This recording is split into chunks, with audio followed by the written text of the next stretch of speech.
El producto más vendido de tu supermercado es en realidad el residuo de un siglo de golpes de Estado, ejecuciones militares y un veneno químico que destruyó la vida de miles de familias. La United Fruit Company no vendía fruta, compraba gobiernos enteros. Y si un presidente intentaba defender a sus propios campesinos, esta corporación enviaba a la CIA para destruirlo y borrarlo del mapa.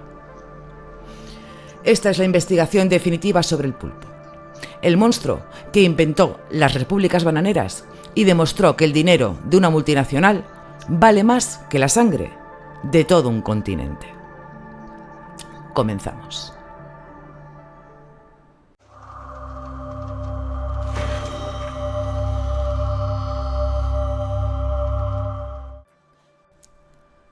Vamos a ver cómo una empresa de frutas llegó a tener más poder que los gobiernos.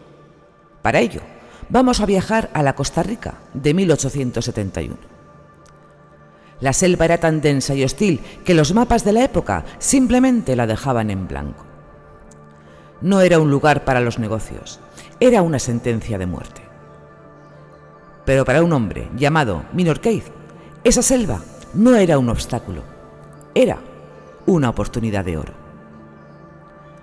Keith no llegó buscando bananas, llegó buscando acero. Su misión era construir un ferrocarril que conectara la capital, San José, con el puerto de Limón en el Caribe. Fue una de las obras de ingeniería más brutales de la historia. Por cada milla de vía férrea que se ponía, el bosque se cobraba su precio en sangre. Se estima que más de 4.000 personas murieron durante la construcción, víctimas de la malaria, la fiebre amarilla y los ataques de animales. El propio hermano de Keith murió en el proyecto, pero Keith tenía una frialdad corporativa que definiría a la empresa durante el siglo siguiente. Mientras los hombres morían, él miraba las finanzas. El proyecto del ferrocarril se quedó sin dinero. El gobierno de Costa Rica entró en bancarrota y no podía pagarle a Keith. Fue entonces cuando ocurrió el negocio del siglo. A cambio de terminar la vía, Keith recibió algo más valioso que el oro: 320.000 hectáreas de tierra virgen libres de impuestos y la concesión del ferrocarril por 99 años. Keith ya había plantado algunas bananas a los lados de las vías para alimentar a sus trabajadores de forma barata. Al probar la fruta en Estados Unidos, se dio cuenta de algo revolucionario. La banana era el producto perfecto. Venía en su propio envase natural, era barata de producir, y la gente en el norte estaba dispuesta a pagar fortunas por ese exotismo tropical. En 1899, Keith unió sus fuerzas con la Boston Fruit Company de Andrew Preston. Así nació la United Fruit Company. No nació como una empresa agrícola, nació como un monopolio logístico. Controlaban la tierra, controlaban los trenes y, lo más importante, controlaban los barcos. Crearon la famosa Gran Flota Blanca, que en su momento fue la flota privada más grande del mundo. Pero el verdadero secreto de su éxito inicial no fue la eficiencia, fue la tierra ociosa.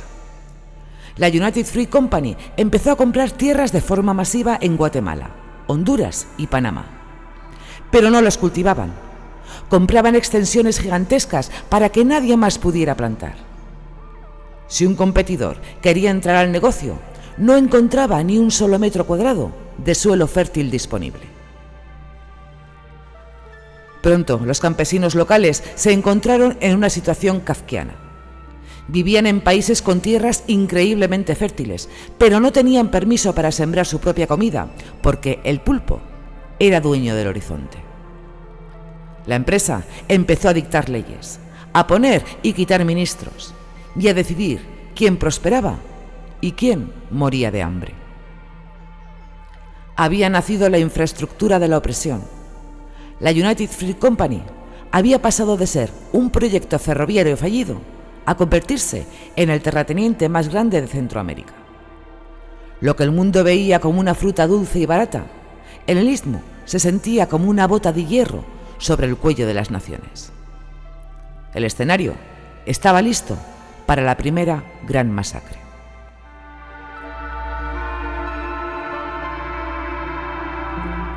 Para 1928, la zona bananera del Magdalena, en Colombia, era el corazón palpitante del pulpo. Miles de hombres trabajaban de sol a sol en condiciones que harían palidecer a un siervo medieval. No eran empleados, eran sombras que movían fruta. La chispa que encendió el desastre fue un pliego de 9 peticiones. Los trabajadores no pedían el control de la empresa, pedían ser tratados como seres humanos. Exigían 3 cosas fundamentales que hoy nos parecen básicas, pero que para la United Fruit eran comunismo puro. Pago en dinero real. La empresa pagaba con vales o fichas que solo podían canjearse en las propias tiendas de la United Fruit. Era un sistema de esclavitud circular. Trabajabas para ellos, para comprarles su comida a sus precios. Servicios médicos. En una zona plagada de malaria y accidentes laborales, no había hospitales dignos. Contratos legales. La UFC usaba contratistas para lavarse las manos y no reconocer el vínculo laboral con los obreros.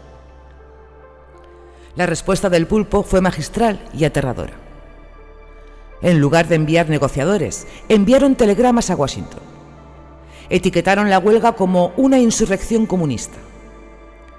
Fue el primer gran ejercicio de fake news corporativa en la región.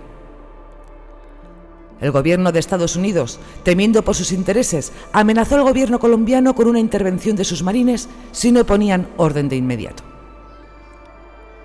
El presidente colombiano, bajo una presión asfixiante, envió al general Carlos Cortés Vargas con una orden clara: terminar la huelga por cualquier medio necesario.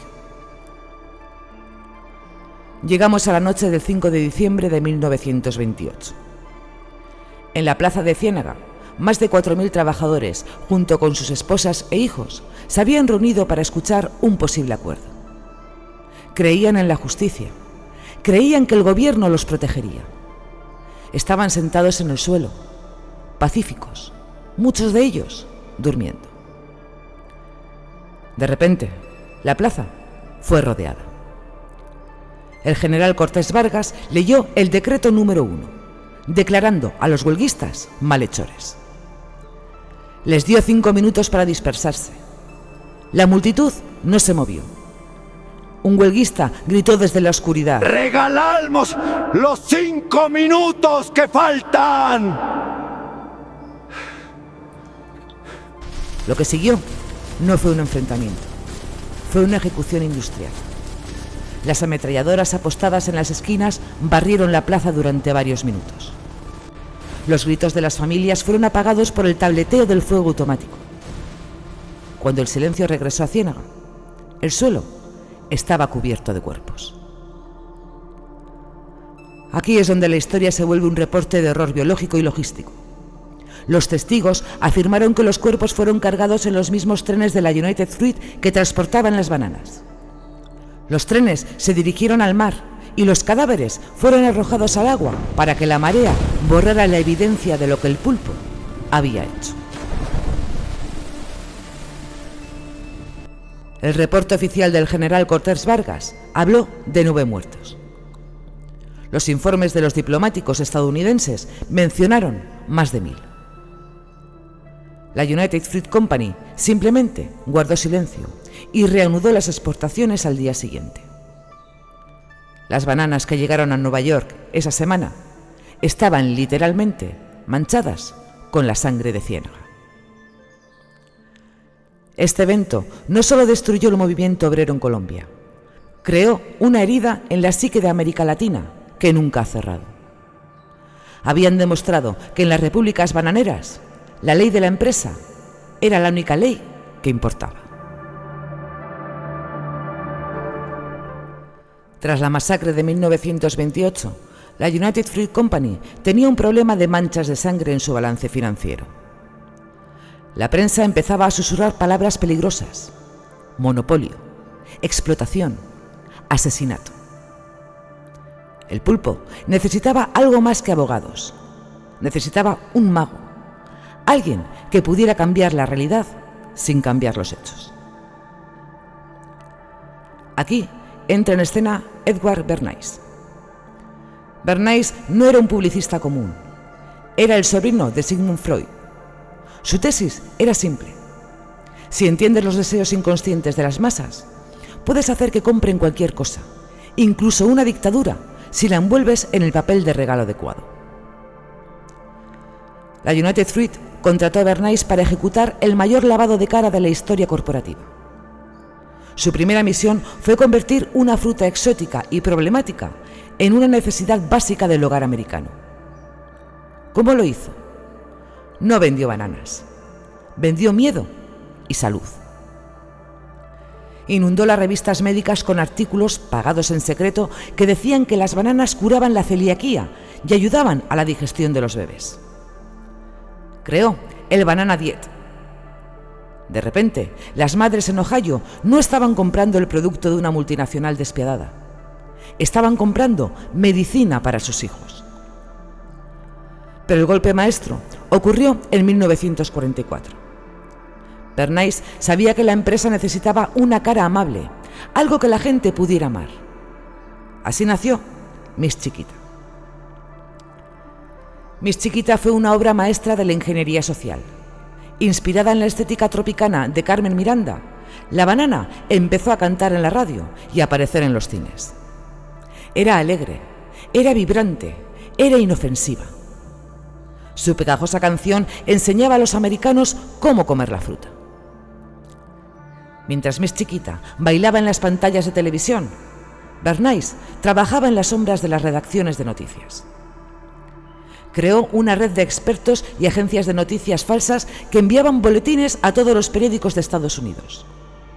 El mensaje: que la United Fruit Company era una fuerza civilizadora que llevaba democracia y progreso a los salvajes del sur. Fue aquí donde Bernays perfeccionó la técnica que usaría más tarde para destruir gobiernos: el vínculo comunista. Empezó a plantar historias sobre cómo cualquier intento de reforma agraria o de derechos laborales en Centroamérica era en realidad un complot secreto de la Unión Soviética para invadir América. Bernays logró lo imposible. Hizo que el público estadounidense se sintiera orgulloso de una empresa que estaba esclavizando a medio continente. La banana ya no era una fruta, era un símbolo del estilo de vida americano. Y cualquiera que amenazara los beneficios de la United Fruit ahora estaba amenazando directamente el desayuno de cada niño en Estados Unidos. El pulpo ya no se escondía en los pantanos. Ahora vivía en el frutero de cada cocina, sonriendo a través de una pegatina azul. La máscara estaba puesta. Ahora, la empresa estaba lista para pasar de la propaganda al ataque directo. El próximo objetivo: Guatemala.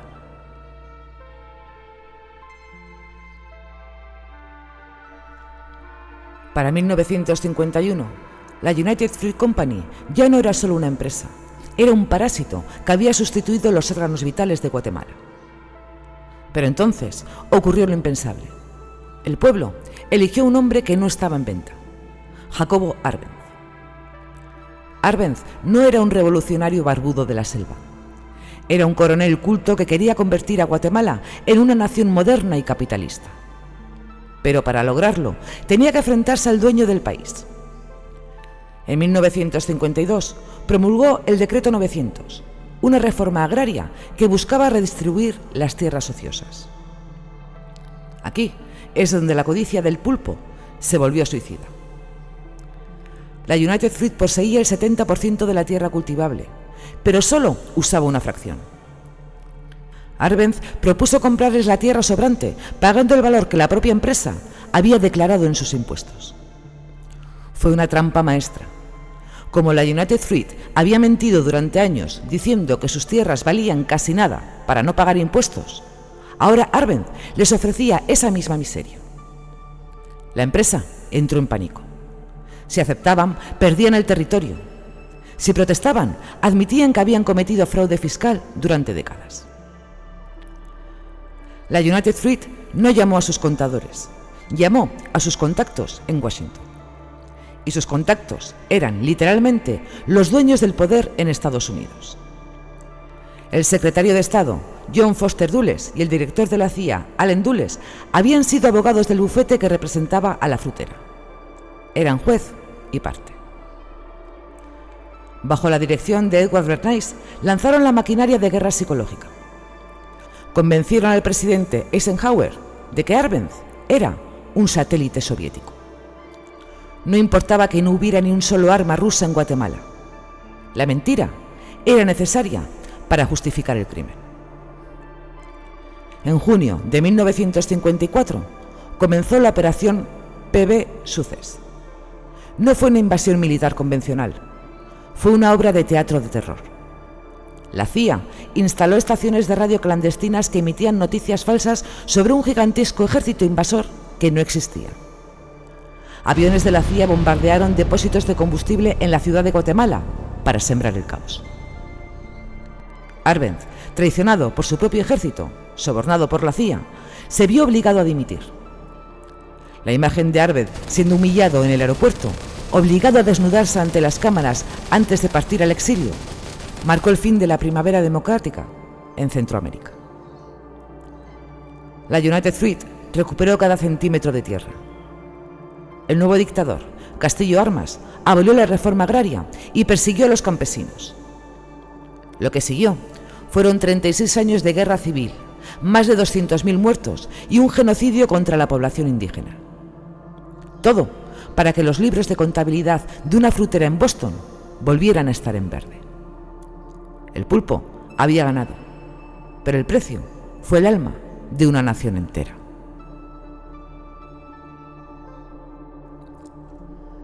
Después de derrocar gobiernos, el pulpo se enfrentó a un enemigo que no podía comprar ni bombardear: la biología. Para maximizar sus ganancias, la United Fruit Company cometió un error científico que cambiaría el ecosistema de todo un continente. Decidieron que todas las bananas del mundo debían ser idénticas. Implementaron el monocultivo masivo de la variedad Gros Michel. Millones y millones de plantas que eran literalmente clones unas de otras. Sin diversidad genética, las plantaciones eran un banquete servido para las plagas. Cuando apareció el hongo conocido como el mal de Panamá, la respuesta de la empresa no fue diversificar, sino declarar una guerra química. Empezaron a bañar la tierra con una mezcla de fungicidas y pesticidas que transformaron el suelo en un laboratorio tóxico. Aquí entra nuestro C8 particular, el DBCP, comercialmente conocido como Nemagon. En los años 70 y 80, mientras el mundo empezaba a despertar ante los peligros de la química industrial, la United Fruit, ya operando bajo nuevos nombres como Chiquita o Dole, sabían que el Nemagon era peligroso. En Estados Unidos, la EPA ya había detectado que este químico causaba cáncer. Y lo más aterrador, esterilidad masculina fulminante. ¿Qué hizo la empresa? Lo mismo que DuPont con el teflón. En lugar de proteger a sus obreros, enviaron los excedentes de este veneno prohibido en Estados Unidos a sus plantaciones en Nicaragua, Honduras y Costa Rica. Miles de trabajadores, muchos de ellos jóvenes de apenas 20 años, pasaban sus jornadas caminando bajo nubes de este químico sin máscaras, sin guantes y sin la menor advertencia. El resultado fue una tragedia biográfica masiva. Miles de hombres en toda Centroamérica descubrieron, años después, que no podían tener hijos. Sus cuerpos habían sido apagados por el Nemagon. Sus sueños de formar una familia fueron sacrificados para que la banana en el supermercado no tuviera ni una sola mancha negra. Hoy, el suelo de esas antiguas plantaciones sigue contaminado. El químico se filtró a los acuíferos, afectando la salud de comunidades enteras décadas después de que la última avioneta dejara de volar. La United Fruit Company nos enseñó una lección amarga. Cuando una corporación trata a la naturaleza y a los seres humanos como simples insumos en una hoja de Excel, el daño no es solo político, es genético. Al igual que los químicos para siempre de DuPont, Las cicatrices del pulpo están grabadas en el ADN de miles de familias latinoamericanas que pagaron con su fertilidad el precio de una fruta barata. Chiquita fue condenada a pagar una multa de 25 millones de dólares. Para una empresa que factura miles de millones, esto fue simplemente un impuesto al asesinato. Al igual que DuPont con sus vertidos del C8, que si no habéis visto el vídeo os lo recomiendo y os lo dejaré en la pantalla final y en el comentario fijado, Chiquita demostró que sale más barato pagar una multa que actuar con ética. Ningún alto directivo fue a la cárcel por financiar el terrorismo. Aquí es donde esta historia, como en las anteriores, nos vuelve a tocar a todos nosotros. Hoy en día usamos el término república bananera para reírnos de gobiernos corruptos o desorganizados. Pero olvidamos que ese término fue una descripción técnica de lo que la United Fruit Company le hizo a naciones enteras. Vació sus instituciones, robó sus tierras y convirtió a sus ciudadanos en siervos de una sola fruta. Cuando caminas por el supermercado y ves esas bananas amarillas, impecables y ridículamente baratas, estás viendo el resultado de un siglo de externalización de costos. Son baratas porque el precio real no lo pagas tú en la caja, lo pagaron los huelguistas de Ciénaga, los campesinos de Guatemala y los trabajadores estériles de Nicaragua. La historia de la United Fruit Company nos recuerda que la conveniencia del primer mundo a menudo se construye sobre el cementerio del tercer mundo. No es solo un desastre del pasado, es el modelo de negocio de la impunidad global. Pero la fruta es solo el principio. El próximo viernes vais a descubrir que hay un imperio aún más grande. Uno que no necesita enviar soldados porque ha logrado algo mucho más íntimo: privatizar nuestro propio instinto de supervivencia. Una entidad con más de 2.000 marcas que controla tu desayuno, que diseñó una trampa biológica para que la maternidad fuera una suscripción obligatoria en África y que perfora el subsuelo de los países más pobres para revenderles su propia agua con un beneficio del 1000%. La semana que viene diseccionamos el mecanismo de control biológico más cínico del planeta: al imperio Nestlé. Gracias por acompañarme en esta investigación. Si este documental te ha abierto los ojos sobre lo que realmente hay detrás de los productos que consumimos a diario, apoya este canal. Suscríbete, comparte este vídeo y déjame tu opinión en los comentarios. Nos vemos el próximo viernes en el Imperio Nestlé.